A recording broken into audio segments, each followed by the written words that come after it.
بسم اللہ الرحمن الرحیم۔ السلام علیکم۔ طفیل بن عمرو مکہ آ رہے ہیں۔ مکے کے مشرک یہ خبر سن کر پریشان ہو گئے۔ یہ ان دنوں کی بات ہے جب نبی کریم صلی اللہ علیہ وآلہ وسلم نے اعلانیہ دین کی تبلیغ شروع کر دی تھی۔ طفیل بن عمرو اپنے قبیلے دوس کے رئیس تھے۔ دوس عرب کا ایک طاقتور قبیلہ تھا۔ یہ قبیلہ یمن کے ایک کونے میں پہاڑ کے دامن میں آباد تھا۔ یہ لوگ بہت ہی دلیر اور دولت مند تھے۔ اپنی آبادی کے گرد انہوں نے ایک حفاظتی بند بھی تعمیر کر رکھا تھا۔ اس طرح ارد گرد کے علاقوں میں ان کی خوب داغ بیٹھی ہوئی تھی۔ طفیل بن عمرو دوسی ایک شاعر بھی تھے۔ حیثیت والے شخص تھے، اس کے ساتھ ساتھ ان میں سوجھ بوجھ بھی بہت تھی۔ دوسرے بڑے لوگ ان سے مشورے لیا کرتے تھے۔ ان تمام باتوں کی وجہ سے قبیلہ دوس میں ان کی بہت عزت تھی۔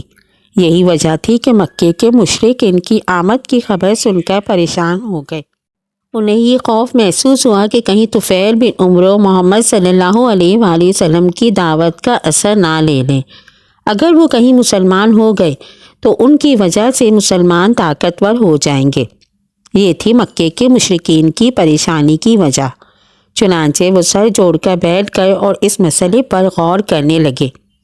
آخر طے کیا کہ طفیل بن عمرو کا پرجوش انداز میں استقبال کیا جائے، ان کی خوب خاطر تواضع کی جائے، اس میں کوئی کسر اٹھا نہ رکھی جائے، ساتھ ہی انہیں محمد صلی اللہ علیہ وآلہ وسلم کے بارے میں خوب بھڑکایا جائے، اتنا ورغلایا جائے کہ وہ آپ صلی اللہ علیہ وآلہ وسلم سے نفرت کرنے لگے اور آپ صلی اللہ علیہ وآلہ وسلم کی کسی بات پر کان نہ دھریں۔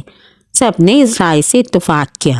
چنانچہ جو ہی طفیل مکے میں آئے، مشرکین نے ان کا زوردار استقبال کیا، انہیں ہاتھوں ہاتھ لیا، پھر نبی کریم صلی اللہ علیہ وآلہ وسلم کے بارے میں ان کے خوب کان بھرے۔ خود بعد میں طفیل بن عمرو نے بتایا کہ قریش کا جو آدمی بھی ملتا تھا وہ یہی کہتا تھا، تم ہمارے مہمان ہو، یہاں کے مقامی حالات سے ناواقف ہو۔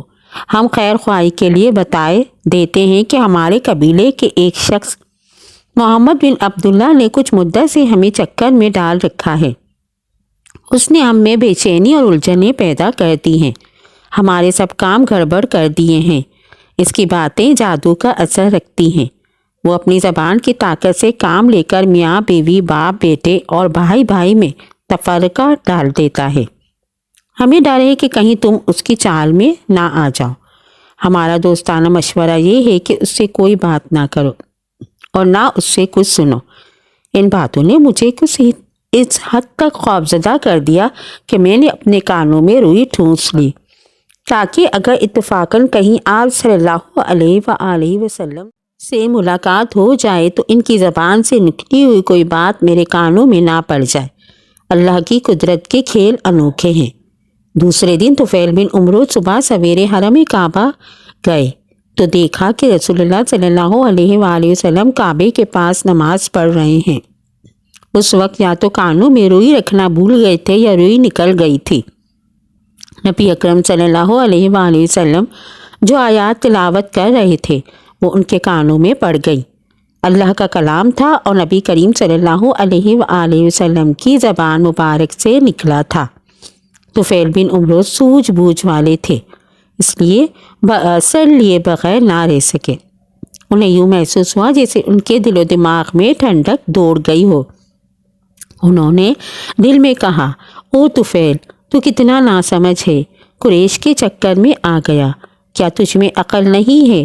اللہ نے تجھے شعر و شاعری کی صلاحیت عطا کی، تو خود دوسرے کے کلام کی خوبی یا عیب کو پرکھ سکتا ہے، پھر کیا مشکل اور الجھن ہے کہ تو خود فیصلہ نہ کر سکے؟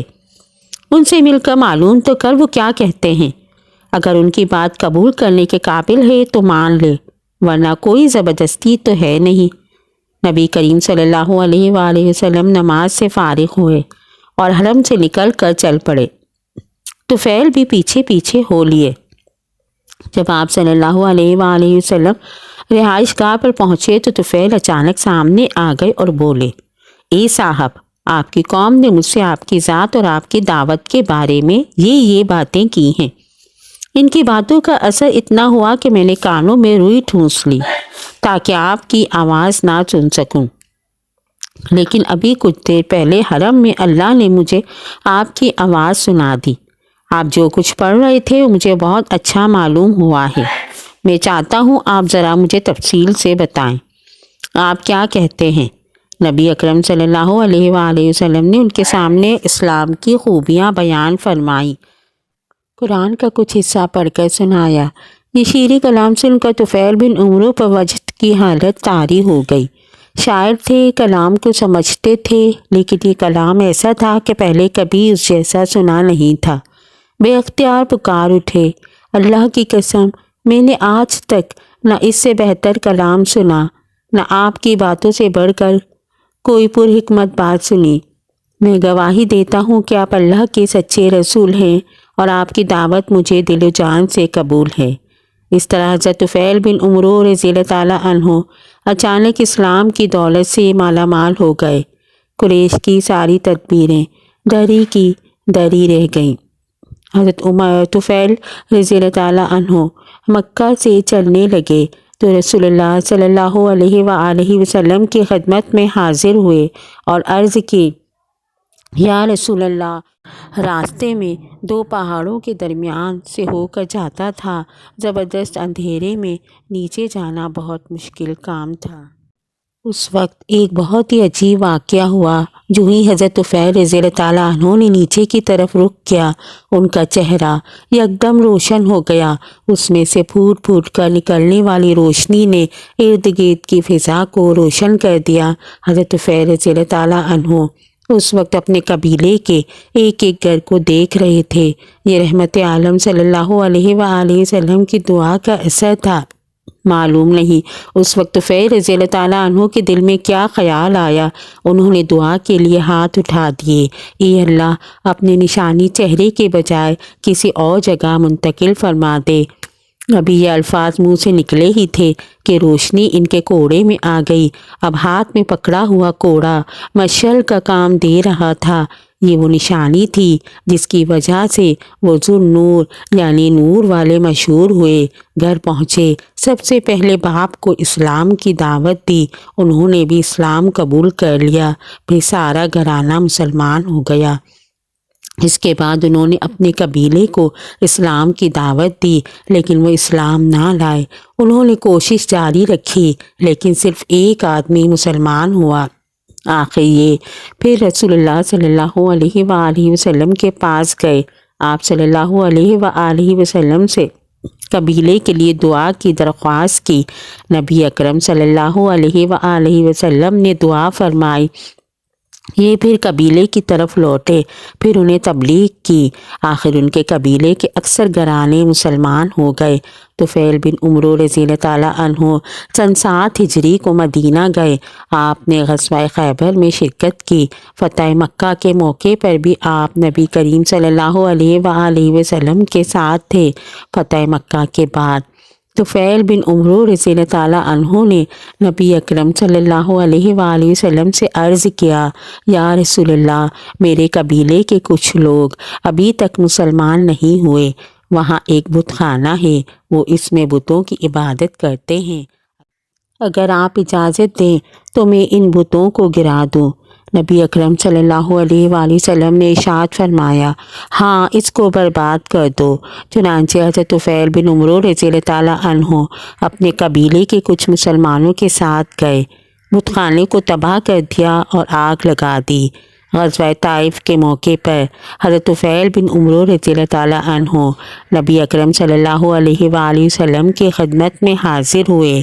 آپ صلی اللہ علیہ وآلہ وسلم کو بت خانہ گرانے کی خبر سنائی۔ آپ بہت خوش ہوئے۔ نبی کریم صلی اللہ علیہ وآلہ وسلم کے وصال کے بعد حضرت ابوبکر صدیق خلیفہ بنے تو بہت سے قبیلے مرتد ہو گئے، اسلام سے پھر گئے۔ ان کے خلاف جہاد میں حضرت طفیل بن عمرو رضی اللہ تعالیٰ عنہ نے بڑھ چڑھ کر حصہ لیا۔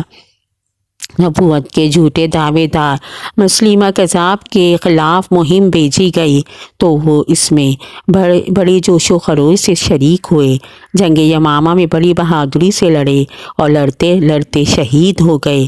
اللہ تعالیٰ کی ان پر بے شمار رحمتیں نازل ہوں، آمین یا رب العالمین۔ اگر میری ویڈیو پسند آئی ہو تو اس کو لائک، شیئر اور سبسکرائب کیجیے۔ جزاک اللہ۔